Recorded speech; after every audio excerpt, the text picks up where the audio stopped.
अजय था और मैं बीटेक भी कंप्लीट कर लिया हूँ अल्हम्दुलिल्लाह। और मैंने आपके सामने यूट्यूब में और फेसबुक में 1 महीने पहले वीडियोस रख दिया था, वो भी यूएआरसी के बारे में, यूनिवर्सल इस्लामिक रिसर्च सेंटर, उसका मेन हेड शफी सिराज इलियास और खिजर लोग अमरपेट में रहता। और वो लोगों ने मेरे ऊपर चलाए जुल्म के बारे में, मुझे मारा चीज़ों और मेरे हाथों से सिग्नेचर्स लगवा दिया और कुछ लोगों को मारा बोल को भी। ये पूरा मैं आपके सामने क्लियर कट मैंने वीडियोस रख दिया था। और मैं आम इंसान हूँ, मैं इस्लाम खोल कर को इस्लाम सही है बोल को मैं రీసెర్చ్ ఇదేంటంటే ఈయన నంద్యాలకు సంబంధించిన మాల కులానికి సంబంధించిన వ్యక్తి. ఈయన పేరు అజయ్. ఈయన బెంగళూరులో సాఫ్ట్వేర్ జాబర్. ఈ బెంగళూరులో సాఫ్ట్వేర్ జాబర్ని 2012 టైంలో ఈ షఫీగాడు సిరాజు ఇద్దరు కలిసి మతం మార్చిండ్రు. మతం మార్చినకి ఏమని పేరు పెట్టిండ్రు? ఆనాస్ అనే పేరు పెట్టిండ్రు. ఈ ఆనాస్ అనే పేరు పెట్టి ఈయనను ముందు మత మార్పిడికి గురి చేసిండు. ఇగో ఈ అబ్బాయి ఎంత బాగున్నాడు. మాల కులం, నంద్యాల మాల, నంద్యాలలో మాల కులస్తుడు.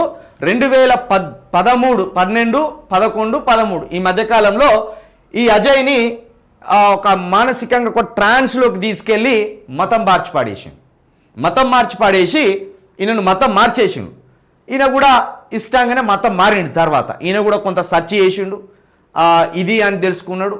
సరే ఆయన విశ్వాసాలకు మనం మర్యాద ఇద్దాం, ఆయన మతం మారాడు. మతం మారిన తర్వాత ఏమైందంటే, ఈయన మీద ఏమైందంటే దుబాయ్ నుండి ఈ షఫీగానికి ఫండ్స్ వస్తాయట. ఈ దుబాయ్ నుండి ప్రతి నెల 10 లక్షల ఫండ్ వచ్చేది. ఎప్పుడు ఇది, ఏ టైం ఇది? 2011 టైంలో ఫండ్స్ వచ్చేది. అయితే ఇప్పుడు ఈ ఆనాస్ని మతం మార్చింది కదా, ఈ అజయ్ని మతం మార్చి ఆనాస్ అని పెట్టింది కదా.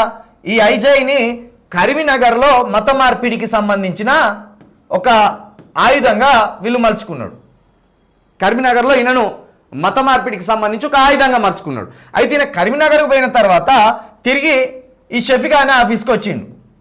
ఆఫీస్కి వచ్చి చూస్తే వీడికి దుబాయ్ నుండి ప్రతి నెల ఒక 10 నుండి 20 లక్షలు వస్తే వీళ్ళకి 15 వేల రూపాయల శాలరీ ఇస్తాను. ఈ 15,000 శాలరీలో యాక్చువల్ దుబాయ్ నుండి ఒక్క మనిషికి వీళ్ళకు 30,000 నుండి 50,000 ఇవ్వాలని ఆ దుబాయ్ నుండి పంపే వాళ్ళు చెప్పిందట. అయితే వీడేం చేసేది 10,000, 15,000 ఇచ్చేది. ఈ రికార్డులని పరిశీలించినాక ఈ అజయ్కు ఆలోచన వచ్చింది, మమ్మలను మతం మార్చిండ్లు, మళ్ళా మా పేరు మీద డబ్బులు తింటాను అని ఈయనేం చేసిండు.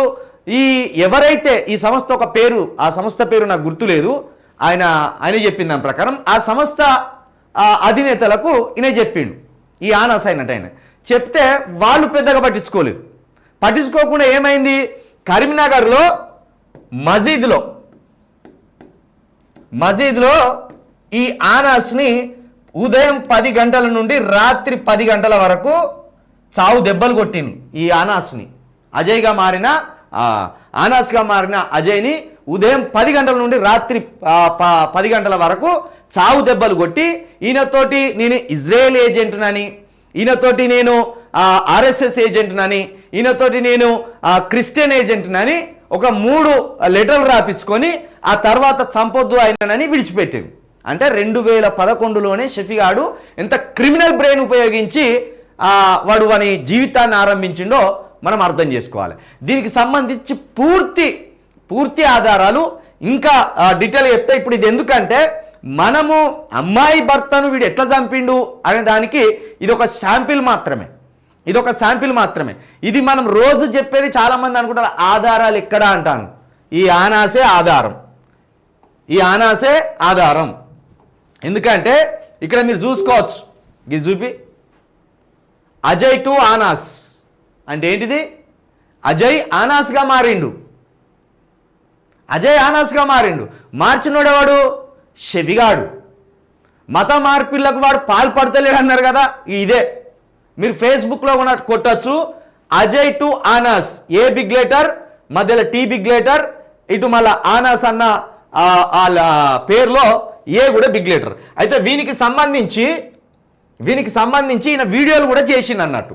2013-14 వీడియోలు చేస్తే ఈయనను బెదిరిస్తే ప్రస్తుతం ఈయన ఎక్కడున్నాడో కూడా తెలియదు.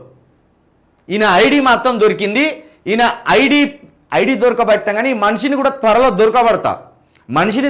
దొరకబడితే సంచలనాత్మకమైన విషయాలు ఈయన దగ్గర ఉన్నాయి.